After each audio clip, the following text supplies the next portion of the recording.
오늘은 제가 겪었던 상처를 마주하는 법에 대해서 얘기해 보려고 합니다. 그러니까 이 상처라는 게 되게 웃긴 게 뭔지 아세요? 그러니까 똑같은 상황에 처한 두 사람이 있어요. 어떤 사람은 상처를 받는데 어떤 사람은 또 상처를 안 받아. 그러니까 이 기준이 뭘까요? 상처를 안 받은 사람은 정신적으로 더 건강한 거고 상처를 받은 사람은 건강하지 못한 건가? 뭐 그럴 수도 있겠죠. 근데 이게 그렇게 단순한 문제는 아니라는 생각이 들어요. 정말 여러 가지 요인이 있을 건데 분명히 누군가는 더 섬세하고 예민한 사람이 있을 거고 또 어떤 사람은 그냥 잘 받아 넘기는 사람들이 있을 거예요. 선천적으로 타고나는 부분이 있다고 합니다. 그냥 예를 들어 얘기하면 개들이 후각이 좋잖아요. 그건 분명한 장점인데 암모니아 냄새나 엄청 강력한 향수 냄새 이런 걸 맡았을 때 아마 사람보다 후각이 예민하기 때문에 데미지가 훨씬 세고 힘들 거예요. 왜냐면 그만큼 후각이 예민하고 발달돼 있으니까. 그래서 섬세하고 감수성도 풍부하고 공감 능력이 높은 사람들의 경우에는 충분한 장점이지만 때로는 그만큼 섬세한 거기 때문에 상처로 남는 부분도 많은 것 같아요. 저를 봐도 그렇고 이런 거죠. 누군가 어떤 얘기를 했어. 근데 다른 사람들은 잘 넘기고 괜찮은데 이상하게 나는 이게 상처가 되고 계속 막 떠올라. 남아있어.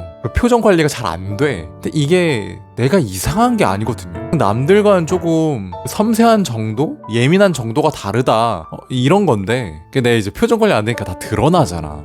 아니 뭘 그렇게 예민하냐? 아니 뭘 그렇게 심각하게 생각하냐? 그거 가지고 그러냐? 너 왜 이렇게 속이 좁냐? 이렇게 핀잔을 주는 경우도 굉장히 많더라고요. 이 사람의 특성을 모르고 이게 그렇게 구박받을 일은 아니지 않나? 그리고 내가 안 괜찮다는데 내가 중요한 거 아닌가? 왜 내 마음과 생각을 주위 사람들이 평가해서 속이 좁니? 너는 상처를 잘 받니? 왜 이러는 거야? 내 마음이 불편할 수도 있고 또 안 불편할 수도 있고 그건 내 마음인데 왜 평가를 하냐고. 그러니까 그 감정을 느끼는 감수성 이런 부분이 강아지처럼 후각이 굉장히 잘 발달돼서 더 예민하게 느낄 수도 있는 건데 남들이랑 다르면 남들보다 예민하게 섬세하게 받아들이면 이상하다고 생각하는 것 같아요. 강아지의 후각이 이상한 건 아니잖아. 예민한 거지. 그래서 불편한 마음? 약간의 상처가 있다면 제 경험으로는 그것들을 충분히 뭉그러뜨려서 둥글게 처리하는 게 되게 좋은 것 같아요. 무슨 얘기냐면 저도 그렇고 성격 특성도 어느 정도 있는데 분명 이런 생각이 들거든요. 그 사람이 나한테 왜 그런 얘기를 했을까? 그 사람의 마음은 뭐지? 의도는 뭐지? 내가 어떤 행동을 보고 그렇게 얘기를 한 걸까? 이 사람 내가 싫은 걸까? 굉장히 기분이 나쁘네. 그렇게 얘기했던 사람의 감정, 행동, 말, 표정 등을 정말 디테일하게 떠올리면서 추론을 하기 시작해.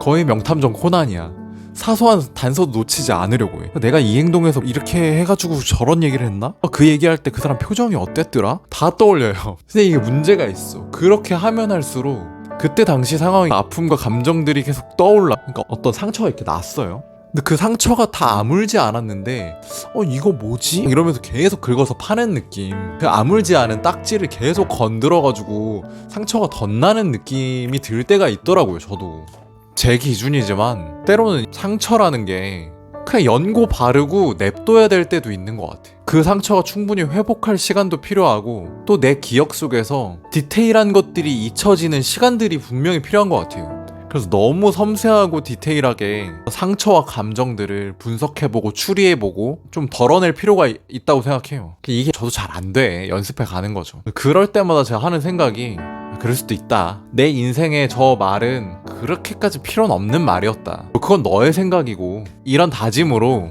몰입하려는 걸 덜어냈던 것 같아요. 그리고 꼭 알아둬야 하는 게 내가 상처를 받았을 때 상처 조금밖에 안 났네? 그냥 연고 바르고 냅두면 낫겠다.